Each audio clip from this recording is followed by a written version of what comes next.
ഇപ്പോൾ പരാതിക്കാരൻ advocate Nagaraj telephone ലൈനിലുണ്ട്. അഡ്വക്കേറ്റ് നാഗരാജ്, നേരത്തെ PV അൻവർ കൊടുത്ത ഒരു പരാതി തുടർന്നാണ് വിജിലൻസ് കേസെടുത്ത് അന്വേഷണം ആരംഭിച്ചത്.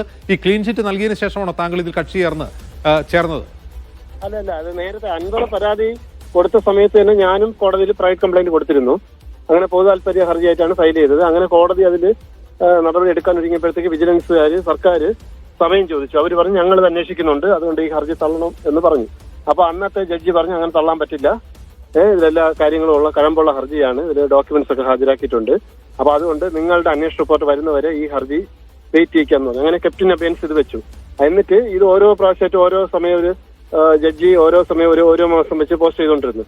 അപ്പോഴൊക്കെ ഈ വിജിലൻസുകാർ ഈ DYSP ഷിബു പാപ്പച്ചനും SP ജോൺകുട്ടിയും ഇവരെല്ലാം കൂടി ചേർന്നാണ് ഇത് സർക്കാരുമായിട്ട് ചേർന്നാണ് ഇതിനെ എഴുതി തള്ളിയിരിക്കുന്നത്. അപ്പൊ അവരെന്നിട്ട് സമയം ചോദിച്ചുകൊണ്ടിരുന്നു. സമയം ഞങ്ങൾ അന്വേഷണം പൂർത്തിയാക്കാൻ സമയം വേണമെന്ന് ചോദിച്ചു. അപ്പോഴും ജഡ്ജി ചോദിച്ചു എന്തുവരെ അന്വേഷണമെന്ന് ചോദിച്ചപ്പോഴത്തേക്ക് സർക്കാർ അഭിഭാഷകരൊക്കെ മൗനം പാലിച്ചു. അങ്ങനെ പിന്നെ കോടതി സമയം ചോദിച്ചു, സമയം നീട്ടി നൽകി. ഇതിനിടയ്ക്ക് നവംബറിൽ മുഖ്യമന്ത്രി പിണറായി വിജയന് ഇവർ റിപ്പോർട്ട് കൊടുത്തു. MR അജിത്കുമാറിന് ക്ലീൻ ചിറ്റ് നൽകിക്കൊണ്ട് റിപ്പോർട്ട് കൊടുത്തു. ഇയാള് കുറ്റമൊന്നും ചെയ്തിട്ടില്ല എന്ന് പറഞ്ഞ് റിപ്പോർട്ട് കൊടുത്തു. എന്നിട്ട് കൂടി ഇവിടെ ഡിസംബറിലൊക്കെ പരിഗണിക്കുമ്പോൾ ഇവർ പറഞ്ഞ് ഞങ്ങൾ അന്വേഷിച്ചുകൊണ്ടിരിക്കുകയാണ്, ഇനി ഒരു സാക്ഷിയുടെ മൊഴി എടുക്കാനുണ്ടെന്ന് പറഞ്ഞാൽ അങ്ങനെ കോടതി വരെ സർക്കാർ കബളിപ്പിച്ചാണ് ഈ കേസ് മുന്നോട്ട് പോയിക്കൊണ്ടിരുന്നത്.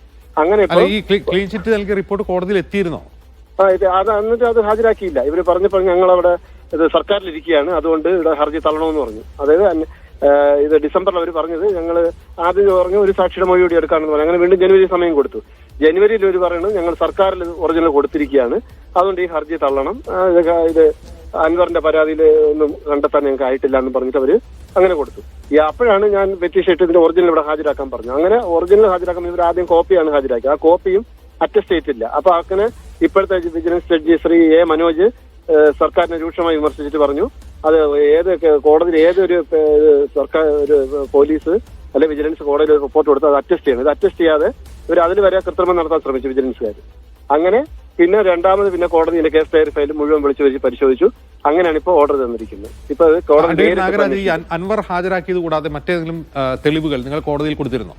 അതെ ഞാൻ കൊടുത്തിട്ടുണ്ട്.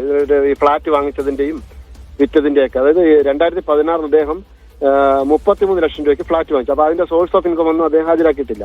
അത് മാത്രമല്ല ഈ ഒരു സർക്കാർ അതായത് all India service contract rules ആണ് ഇവർക്ക് ബാധകം, IAS IPSകാർക്ക്. അപ്പൊ അതിന് പ്രകാരം ഇവരൊരു വസ്തു വാങ്ങുകയോ വിൽക്കുകയോ അല്ലെങ്കിൽ മൂവബിൾസോ ഇമൂവബിൾസോ അത് വാങ്ങുകയോ വിൽക്കുകയോ ചെയ്യണമെങ്കിൽ അവർ സർക്കാരിന്റെ അനുമതി വാങ്ങിക്കണം.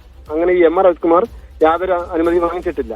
MR അജിത്കുമാറിന്റെ മൊഴിയിൽ പറയുന്നത് ഞാൻ സർക്കാരിനെ അറിയിച്ചിരുന്നു എന്നാണ് പറയുന്നത്. പക്ഷേ സർക്കാരിനെ അറിയിച്ചിട്ടുള്ള രേഖയും ഇല്ല, അനുമതി പത്രവും ആ സാങ്ഷൻ ഓർഡറും ഇവിടെ ഹാജരാക്കിയിട്ടില്ല. അത് ഈ ജഡ്ജി അത് കണ്ടെത്തി. അങ്ങനെയാണ് ജഡ്ജി ഇതെല്ലാം ബോധ്യപ്പെട്ടുകൊണ്ടാണ് ഇപ്പോൾ കോടതി നേരിട്ട് അവരുടെ വിജിലൻസിന്റെ അന്വേഷണ റിപ്പോർട്ട് തള്ളി. അതായത് ഇവര് ഫെയർ എൻക്വയറി നടത്തിയിട്ടില്ല. അങ്ങനെയാണ് ഇപ്പോൾ ഓർഡറിൽ പറഞ്ഞു ഫെയർ എൻക്വയറി. അഡ്വക്കേറ്റ് നാഗരാജ്, ഈ ക്ലീൻ ചിറ്റ് നൽകിക്കൊണ്ടുള്ള റിപ്പോർട്ടിൽ ഈ ഒരു തരം തെളിവുകളും കോട്ട് ചെയ്തിട്ടുണ്ടായിരുന്നില്ലേ? ഈ അൻവർ തന്നെ ഹാജരാക്കിയ തെളിവുകൾ പോലും കോട്ട് ചെയ്തിട്ടുണ്ടായിരുന്നില്ലേ? ഇല്ല. ഇതിൽ അൻവറിന്റെ മൊഴിയിൽ പറയുന്നത് ഞാൻ അതായത് മുഴുവനൊന്നും പറയുന്നില്ല. അതായത് അൻവർ പറഞ്ഞതായിട്ട് എഴുതി വെച്ചിരിക്കുന്നത് രേഖകൾ ഞാൻ ഹാജരാക്കിക്കോളാം. അൻവർ കുറച്ച് രേഖകൾ ഹാജരാക്കിയിട്ടുണ്ട്. എന്നിട്ടും ലാസ്റ്റ് അവർ എഴുതിയിരിക്കുന്നത് അൻവറിന്റെ യാതൊരു തെളിവും അൻവർ ഹാജരാക്കിയിട്ടില്ല എന്ന് പറഞ്ഞാണ് ജോൺകുട്ടിയുടെ ഒക്കെ റിപ്പോർട്ട് വന്നിരിക്കുന്നത്. കോടതി എങ്ങനെയാണ് വിമർശിച്ചത് സർക്കാരിന്റെ ഇക്കാര്യത്തിൽ നാഗരാജ്? സർക്കാർ വിമർശിച്ചെന്ന് പറഞ്ഞാൽ ഇവര് ഫെയർ എൻക്വയറി നടത്തിയിട്ടില്ല. പിന്നെ അതായത് വിജിലൻസ് മാനുവൽ അതാണ് ഇവർ ഫോളോ ചെയ്യേണ്ടത്. വിജിലൻസ് മാനുവൽ ഇപ്പൊ പോലീസുകാർ ഫോളോ ചെയ്യുന്ന പോലെ കേരള പോലീസ് ആക്ട് പോലെയുള്ള CRPC പോലെ ഇതിലും CRPC ഉണ്ട്. പക്ഷെ ഇതിൽ വിജിലൻസ് മാനുവൽ അനുസരിച്ചാണ് ഇവർ പ്രവർത്തിക്കേണ്ടത്, അതിന്റെ അന്വേഷണം നടത്തുന്നത്. അപ്പൊ ഇതിൽ ഈ വരവിൽ കവിഞ്ഞ സ്വത്ത് സമ്പാദന കേസുകളിൽ ഒരു 6 പാരാമീറ്റേഴ്സ് പറയുന്നുണ്ട് വിജിലൻസ് മാനുവൽ. അതൊന്നും ഇവർ പാലിച്ചിട്ടില്ല. അപ്പൊ അതിൽ പ്രിലിമിനറി എൻക്വയറി നടത്തണമെങ്കിൽ ഈ ഇയാളുടെ ഒരു 10 വർഷം അല്ലെങ്കിൽ 15 വർഷത്തെ ഈ MR അജിത്കുമാറിന്റെ ഈ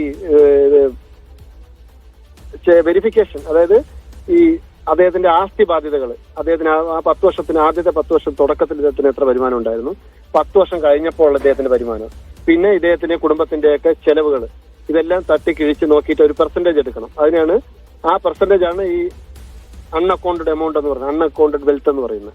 അപ്പൊ അതൊന്നും ഇവർ കണക്കാക്കിയിട്ടില്ല. ഇവർ വെറുതെ ആ കവടിയാർ കൊട്ടാരത്തിനടുത്ത് ഇദ്ദേഹം അത് ലോൺ എടുത്തെന്നൊക്കെയാണ് പറയുന്നത്. അപ്പൊ അതില് അത് 2.5 കോടി രൂപയാണ് ഇത് വെച്ചിരിക്കുന്നത്. ഇതിൽ 1 കോടിയാണ് ലോൺ എടുത്തെന്ന് പറയുന്നു. അങ്ങനെയൊക്കെയാണ് അവരുടെ റിപ്പോർട്ട് വന്നിരിക്കുന്നത്. പിന്നെ ഈ ആ കെട്ടിടത്തിന്റെ ആ തേക്ക് തടി, അതായത് ഈ മറ്റേ മലപ്പുറം SP ഓഫീസിൽ നിന്ന് കുറെ തേക്ക് തടി കടത്തിയിട്ടുണ്ട്. അതാണല്ലോ ഈ സംഭവങ്ങളുടെ തുടക്കം. അപ്പൊ അതൊന്നും അദ്ദേഹത്തിന്റെ ആ നിർമ്മാണത്തിലിരിക്കുന്ന കെട്ടിടത്തിന്റെ അതിലെ വാല്യുവേഷൻ, അതായത് അതിലെ സ്ഥാവര ജംഗ അതിനകത്ത് എന്തൊക്കെ ഉപയോഗിച്ചിരിക്കുന്നു, അപ്പൊ അതിന്റെ ഇതൊന്നും മാർക്കറ്റ് വാല്യൂ കണക്കാക്കിയിട്ടില്ല, വസ്തുക്കളുടെ മാർക്കറ്റ് വാല്യൂ കണക്കാക്കിയിട്ടില്ല. പിന്നെ ഈ PWD എഞ്ചിനീയേഴ്സിനെ കൊണ്ടൊക്കെ അത് ഈ സ്റ്റേറ്റ് ഗവൺമെന്റ് തന്നെ ഉണ്ട്. പക്ഷെ അതൊന്ന് ആ വാല്യുവേഷൻ ഒന്നും കറക്റ്റ് ആയിട്ട് നടത്തിയിട്ടില്ല. അങ്ങനെ ചെക്ക് പീരീഡ് ഒന്നും കണക്കാക്കിയിട്ടില്ല എന്ന് കോടതി കണ്ടെത്തി. അങ്ങനെയാണ് അതായത്. അപ്പൊ അതിനെപ്പറ്റി സർക്കാർ അഭിഭാഷകരോട് ചോദിച്ചപ്പോൾ സർക്കാർ അഭിഭാഷക പറഞ്ഞു അത് ഞങ്ങൾ അങ്ങനെ അതിലോട്ട് പോയില്ല, ഇങ്ങനെയൊക്കെയാണ് അവർ പറയുന്നത്. അവരുടെ മറുപടി അങ്ങനെയാണ്.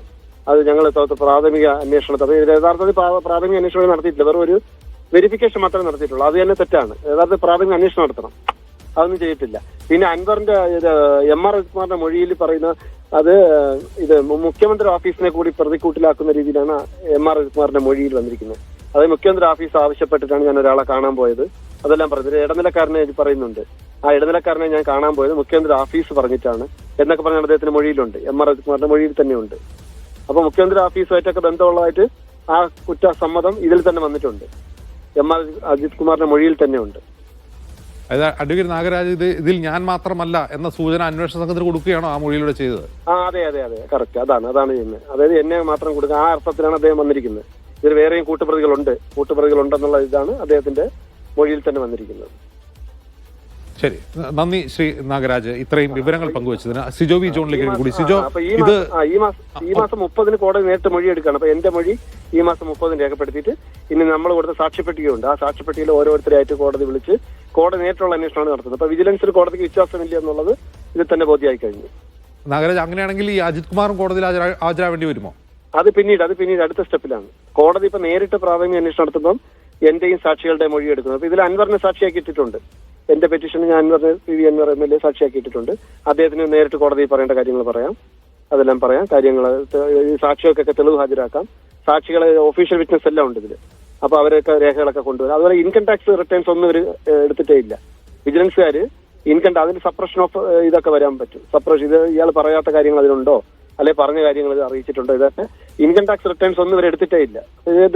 ഇത് ഒരു മുൻവിധിയോടുകൂടിയാണ് ഇവർ അന്വേഷിച്ചിരിക്കുന്നത്. വിജിലൻസുകാർ ഈ DYSP ഷിബു പാപ്പച്ചനും അതിന്റെ സൂപ്പർവൈസിംഗ് ഓഫീസറായ SP ജോൺകുട്ടിയും ഇവർ രണ്ടും കൂടി ചേർന്ന് ഇവരും സർക്കാരുമായിട്ട് കൂടാതെ നടത്തി ഇയാൾക്ക് ക്ലീൻ ചിറ്റ് നൽകാൻ വേണ്ടിയാണ് ചെയ്തിരിക്കുന്നത്. അത് മാത്രമല്ല, ഈ ഇദ്ദേഹത്തിന് DGP റാങ്കിൽ കിട്ടണമെങ്കിൽ, ഏതൊരു ദിവസവും DGP ലെവലിൽ കിട്ടണമെങ്കിൽ അവർക്ക് വിജിലൻസിന്റെ ക്ലീൻ ചിറ്റ് വേണം, ക്ലിയറൻസ് സർട്ടിഫിക്കറ്റ് വേണം. അത് സാധാരണ ഒരു പൗരന് പോലീസ് ഒരു സർക്കാർ PSC ജോലി കിട്ടണമെങ്കിൽ പോലീസ് വെരിഫിക്കേഷൻ റിപ്പോർട്ട് പോലെ ഇവർക്ക് ഇങ്ങനത്തെ പദവിയുള്ള ആൾക്കാർക്ക് IPS IAS അവർക്ക് വിജിലൻസ് ക്ലിയറൻസ് സർട്ടിഫിക്കറ്റ് ആണ്. ആ ക്ലിയറൻസ് സർട്ടിഫിക്കറ്റ് വേണ്ടിയാണ് ഇവർ കേസ് എഴുതി തള്ളിയത്.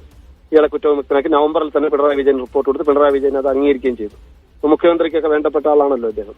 അങ്ങനെ കഴിഞ്ഞിട്ട് ഇപ്പൊ തന്നെ ബറ്റാലിയൻ ADGP ആയി കൊടുത്ത ശേഷം വീണ്ടും എടുത്ത് എക്സൈസ് കമ്മീഷണർക്ക് ആയിട്ടൊക്കെ കൊടുത്തു, എക്സൈസ് കമ്മീഷണർ പദവി കൊടുത്തത്. അപ്പൊ തടയുന്ന വകുപ്പുകളൊക്കെയാണ് ഇദ്ദേഹത്തിന്. നാഗരാജ്, അദ്ദേഹത്തിന് DGP പ്രൊമോഷൻ ലഭിക്കാനുള്ള ഒരേ ഒരു തടസ്സം ഈ കേസാണ് ഇപ്പോൾ. അതെ. അതിനുവേണ്ടിയാണ് ഇവര് തുടക്കം മുതൽ ശ്രമിച്ച് ക്ലീൻ ചിറ്റ് കൊടുത്ത് എന്റെ ഹർജി തള്ളണം തുടക്കം തൊട്ടേ ആവശ്യപ്പെട്ടു. ഓക്കെ.